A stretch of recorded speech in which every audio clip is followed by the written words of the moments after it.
नमस्कार, मी प्रणाली भोसले. माझे कोकणच्या प्राइम टाइम बुलेटिनमध्ये आपल्या सर्वांचं मनपूर्वक स्वागत करते. बुलेटिनला सुरुवात करण्याआधी पाहूयात हेडलाईन्स. कोकणात अवकाळी पावसाची दमदार हजेरी. वादळी वाऱ्यासह आलेल्या पावसानं केलं नुकसान. रायगडमधील उमटे धरण गाळाने भरले. धरणातील पाणी साठवण क्षमता झाली निम्मी. 47 गावांचा पाणी प्रश्न पेटणार. शेतकऱ्यांच्या तक्रार निवारणासाठी नियंत्रण कक्षाची स्थापना. आणि गुहागर विजापूर रोडवर टायर फुटल्यानं ट्रकला भीषण अपघात. अपघातात 2 महिलांचा मृत्यू. पाहुयात सविस्तर वृत्त. रत्नागिरी जिल्ह्यातल्या खेड परिसरामध्ये 2 वाजल्यापासून मुसळधार वादळी पावसाला सुरुवात झाली. प्रचंड वादळी पावसामुळे ग्रामीण भागात अनेक ठिकाणी झाडे पडण्याची घटना देखील घडली. खेड शहरात देखील अनेक ठिकाणी वादळी पावसाचा फटका बसलाय. खेड परिसरामध्ये अक्षरशः गारांचा पाऊस पडत आहे. अनेक वाहनांवरती झाडे कोसळली. अनेक दुकानांवरती सुद्धा झाडे कोसळली आहेत. मुंबई गोवा महामार्गावर देखील वाहतूक धीम्या गतीनं सुरू होती. सुरक्षेच्या दृष्टिकोनातून खेडसह दापोली आणि मंडणगड येथील वीज पुरवठा देखील खंडित करण्यात आलाय. नागरिकांनी सुरक्षित ठिकाणी थांबण्याचं आवाहन प्रशासनाकडून करण्यात आलं. वादळी वाऱ्यासह झालेल्या मुसळधार पावसामुळे खेड बस स्थानकात असलेले होर्डिंग कोसळल्याची घटना घडली आहे. गेल्या काही दिवसात रत्नागिरी जिल्ह्यात ठिकठिकाणी अवकाळी पाऊस पडताना पाहायला मिळतोय.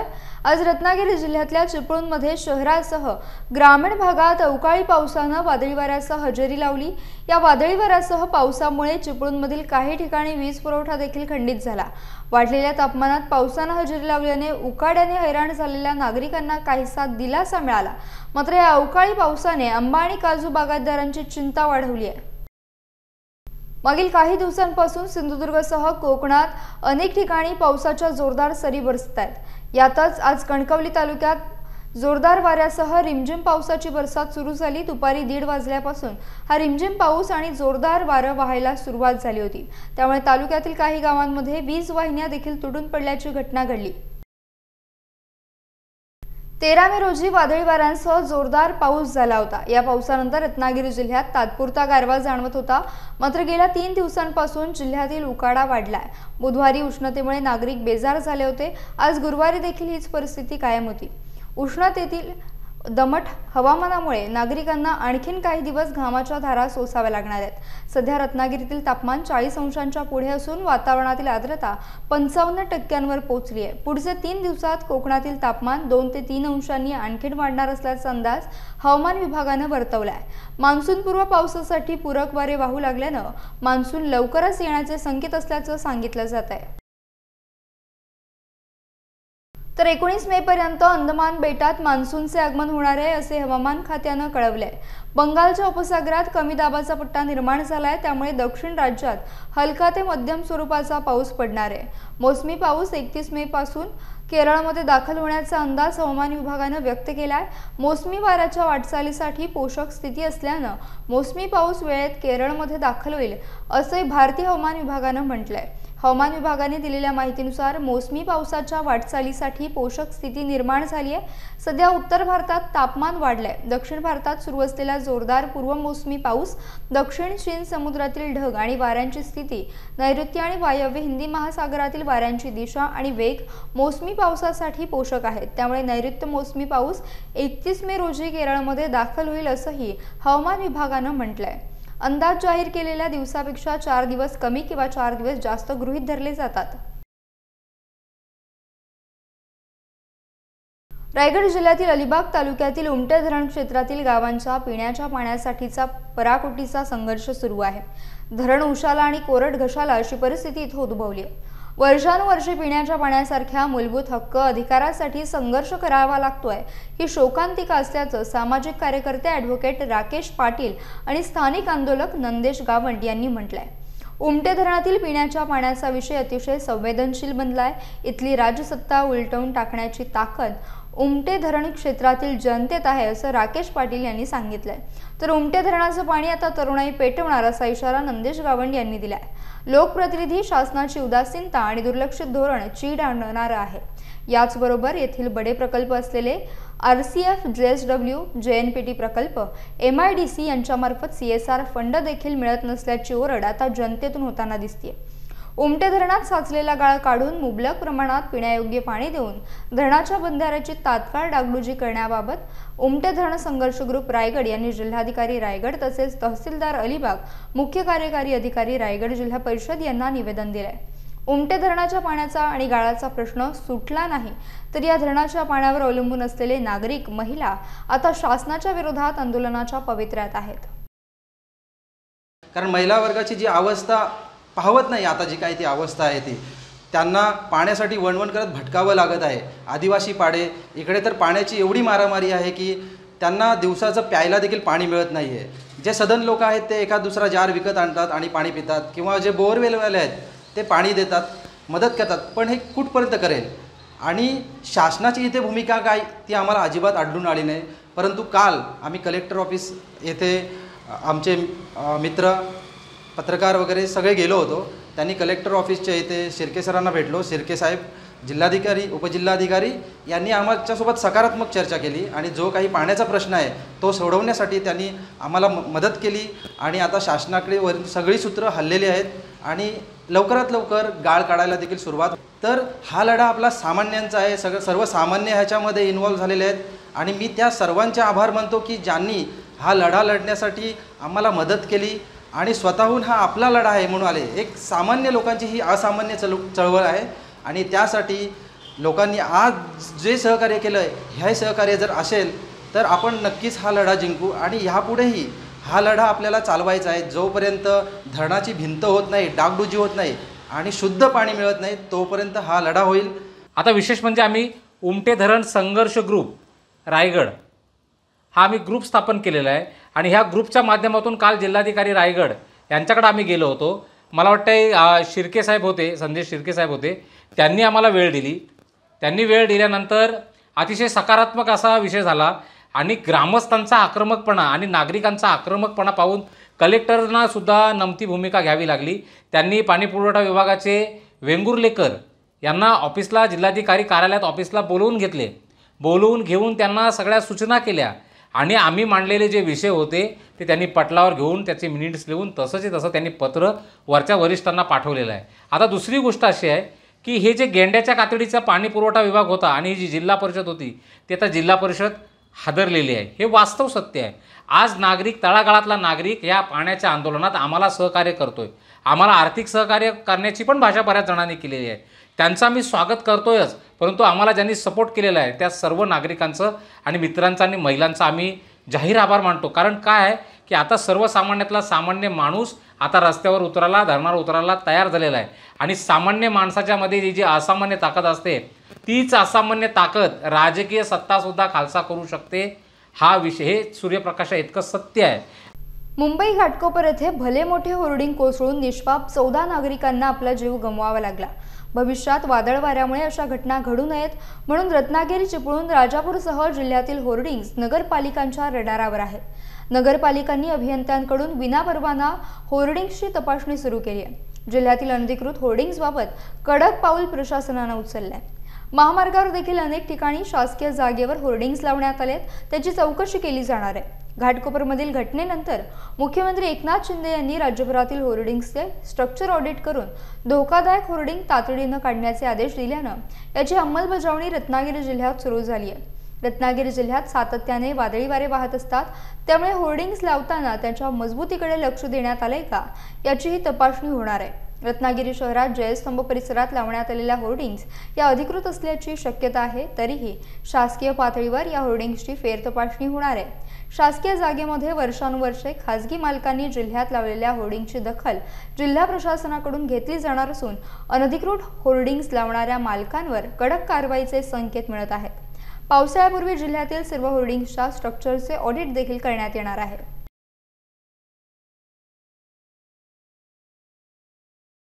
घाटकोपरमध्ये होर्डिंग कोसळल्याची घटना घडताच नवी मुंबई शहरातील होर्डिंग्सवर कारवाई करण्याचं काम नवी मुंबई महानगरपालिकेच्या अधिकाऱ्यांनी ताबडतोब हाती घेतलंय. नवी मुंबई शहरात अनेक ठिकाणी अधिकृत होर्डिंग्स लावण्यात आले. त्यात अनधिकृत होर्डिंगच्या संदर्भात शासनाने उपाययोजना करण्याच्या सूचना दिल्यात. या संदर्भात नवी मुंबई मनपा आयुक्तांच्या मार्गदर्शनाखाली बुधवारी संध्याकाळी 6 वाजल्यापासून गुरुवारी पहाटे 6 वाजेपर्यंत अशी रात्रभर कारवाई सुरू राहणार आहे.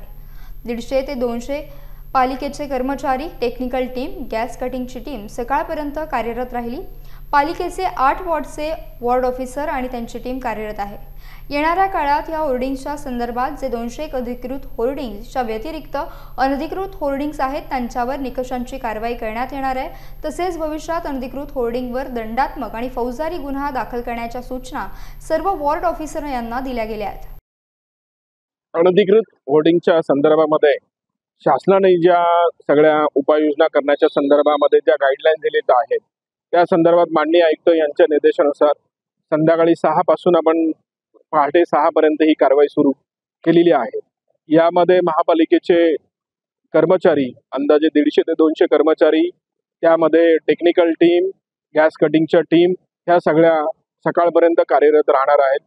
याबरोबरच महापालिकेचे 8ही वॉर्डचे वॉर्ड ऑफिसर्स आणि त्यांची टीम ही ऑन फील्ड सध्या कार्यरत आहे। येणाऱ्या काळामध्ये ह्या होर्डिंगच्या संदर्भात जे अधिकृत 201 होर्डिंगच्या व्यतिरिक्त जे होर्डिंग्ज आहेत, ज्यांनी अनधिकृत होर्डिंग्ज लावले आहेत त्यांना त्या संदर्भात नोटिसा देऊन सध्या निष्कासनाची कारवाई आहेत आणि भविष्यामध्ये याला दंडात्मक आणि फौजदारी गुन्हे दाखल करण्याच्या सूचना सर्व वॉर्ड ऑफिसरांना दिलेल्या आहेत।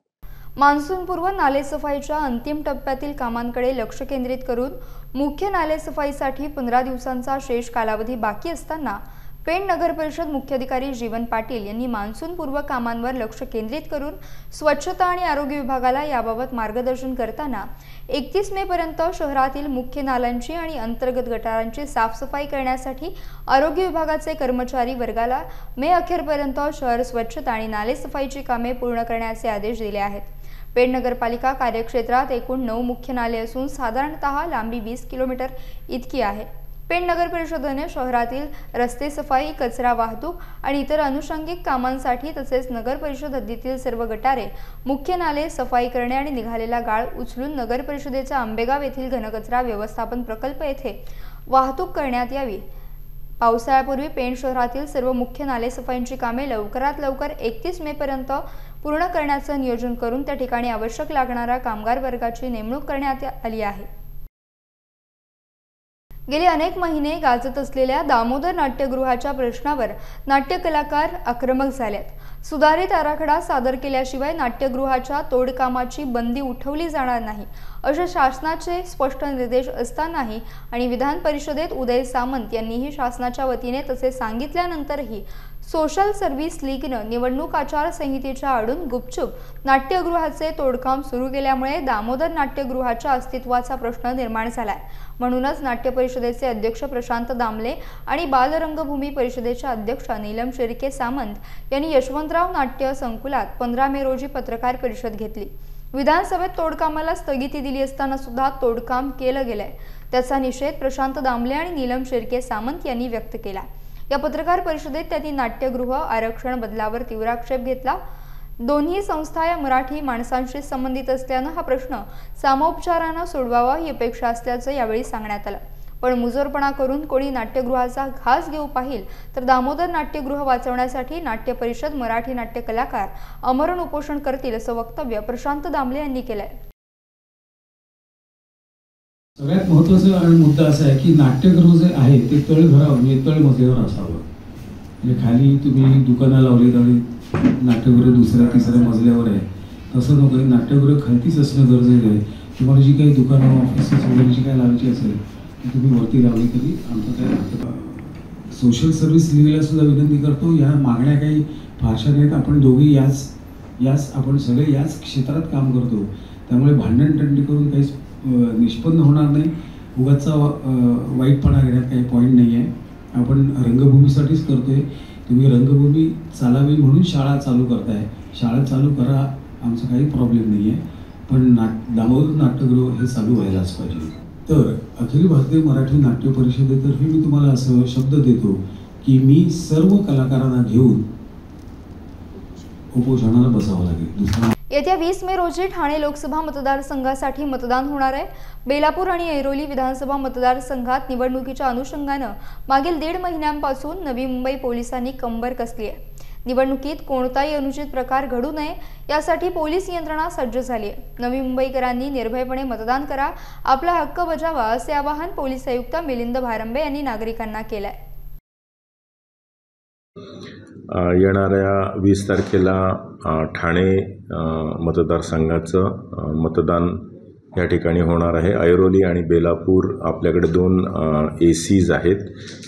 या ठिकाणी मतदान होणार आहे आणि त्याकरता नवी मुंबई पोलिसांची पूर्ण तयारी झालेली आहे आणि आपले अँटी सोशल एलिमेंट्स जे क्रिमिनल एलिमेंट्स आहेत त्यांच्यावर जरब बसण्यासाठी प्रत्येक पोलीस स्टेशन अंतर्गत आपण मोठे मोठे all out operations carry out केलेले आहेत, ज्यामध्ये आपल्याला अवैध वेपन्स म्हणा किंवा नार्कोटिक्स म्हणा, दारू आणि अशा स्वरूपाचे बरेच साहित्यही आपण जप्त केलेले आहे. नागरिकांना नवी मुंबई पोलिसांतर्फे एवढंच आवाहन राहील की 20 तारखेसाठी नवी मुंबई पोलीस पूर्णपणे सुसज्ज आहे. संपूर्ण सुरक्षित वातावरणामध्ये निष्पक्ष आणि भयरहित आपण मतदानासाठी बाहेर पडावं आणि आपलं मतदानाचा हक्क बजवावा. खरीप हंगामात शेतकऱ्यांना बियाणे, खते आणि कीटकनाशके आदींबाबत उद्भवणाऱ्या अडचणींचे निराकरण व्हावे, तसेच काळा बाजार आणि साठेबाजीला आळा बसण्याच्या उद्देशानं कृषी विभागामार्फत विभाग आणि प्रत्येक जिल्हा स्तरावर निविष्ठा तक्रार निवारण कक्ष सुरू करण्यात आले, अशी माहिती ठाण्याचे कोकण विभागीय कृषी सहसंचालक अंकुश माने यांनी दिली आहे. कृषी विभागाच्या उपक्रमामुळे बियाणे, खते, कीटकनाशके आणि इतर बाबींसंदर्भात काळा बाजार दिसताच थेट नियंत्रण कक्षात तक्रार देता येणार आहे. चालू खरीप हंगामाला काही दिवसातच सुरुवात होणार आहे. बियाणे खरेदी करण्यासाठी शेतकऱ्यांची लगबग सुरू झाली आहे. अशावेळी शेतकऱ्यांना खरीप हंगामावेळी येणाऱ्या अडचणींबाबत तक्रारी करता याव्यात, यासाठी विभाग स्तरावर तसेच जिल्हा स्तरावर निविष्ठा तक्रार निवारण केंद्र स्थापन करण्यात आले आहे. कोकणात समुद्रकिनारे आणि येथील निसर्ग कायमच पर्यटकांना खुणावत असतो. याच कोकणात लांजा तालुक्यातील असं एक ठिकाण आहे जे पर्यटकांना खुणावत आहे. या ठिकाणाला कोकणातलं मिनी महाबळेश्वर असे म्हणतात. हिरवीगार झाडी, नागमोडी वळणाचा रस्ता, परिसरात पूर्णपणे धुके, थंडगार वातावरण, डोंगरावरून कोसळणारे धबधबे अशा सर्वच गोष्टींनी वेढलेलं हे गाव पर्यटकांसाठी पर्वणीच आहे. हे गाव महाराष्ट्र पर्यटन विकास महामंडळाने थंड हवेचं ठिकाण अर्थात पर्यटन स्थळ म्हणून घोषित केले आहे. लांजा तालुक्यातील छोटंसं माचाळ गाव समुद्र सपाटीपासून सुमारे 4000 फुटांवर बसले. खाली उतरलेले आभाळ, आल्हाददायक स्वच्छ हवा या वातावरणाला प्रवास आपला ताजा तवाना करतो आणि पावसाळ्यात हे गाव पर्यटकांना खुणावत असते. माचाळ गावातून मुचकुंदी नदीचा उगम होतो. खरं तर या गावात मुचकुंदी ऋषींची गुहा आहे. याच ठिकाणाहून या नदीचा उगम झाल्याचं सांगितलं जातं, त्यामुळे या नदीला मुचकुंदी नदी असं म्हणतात. गुहागर विजापूर रोड वर गुहागर तालुक्यातील शृंगारतळी बरमारे नर्सरीजवळ 709 गाडीचा मागील टायर फुटल्यानं भीषण अपघात होऊन 2 महिला जागीच ठार झाल्यात. हे सर्व खेरडी चिपळूणवरून गुहागरकडे स्लॅब टाकण्यासाठी निघाले होते. या गाडीमध्ये ड्रायव्हर धरून 11 जण होते. हा अपघात एवढा भीषण होता की गुहागरच्या दिशेने निघालेली गाडी उलट दिशेला रोडवर पलटी झाली. गाडीतील पुरुषांनी प्रसंगावधान राखत बाहेर उड्या घेतल्या, मात्र महिला या गाडीमध्येच अडकून पडल्या. त्यांच्यावर मिक्सर मशीन पडल्यानं त्यांचा जागीच मृत्यू झाला. अपघातग्रस्त गाडी क्रेन आणि JCBच्या साहाय्यानं रोडच्या बाजूला उभी करण्यात आली आहे. तर अपघातामध्ये मृत झालेल्या दोन्ही महिलांना चिखली आरोग्य केंद्रामध्ये रुग्णवाहिकेनं नेण्यात आले. घटनास्थळी गुहागर पोलीस दाखल झाले असून पुढील कारवाई सुरू आहे. मुंबई-पुणे एक्सप्रेसवेवर आज सकाळी 7 वाजण्याच्या सुमारास एका ट्रकने ट्रेलरला पाठीमागून जोरदार धडक दिल्यानं भीषण अपघात झाला असून या ट्रकच्या केबिनमध्ये अडकून चालकाचा जागीच मृत्यू झालाय.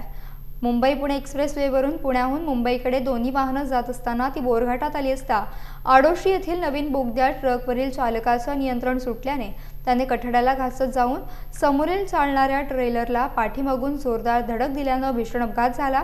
या अपघातात ट्रकची केबिन पूर्णपणे दबून केबिनमध्ये अडकून चालकाचा जागीच मृत्यू झाला.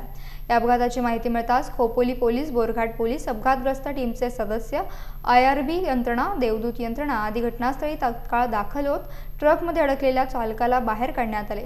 तर हा अपघात बोगद्यात झाल्याने काही काळ एक्सप्रेसवेवर वाहतूक कोंडी देखील झाली होती.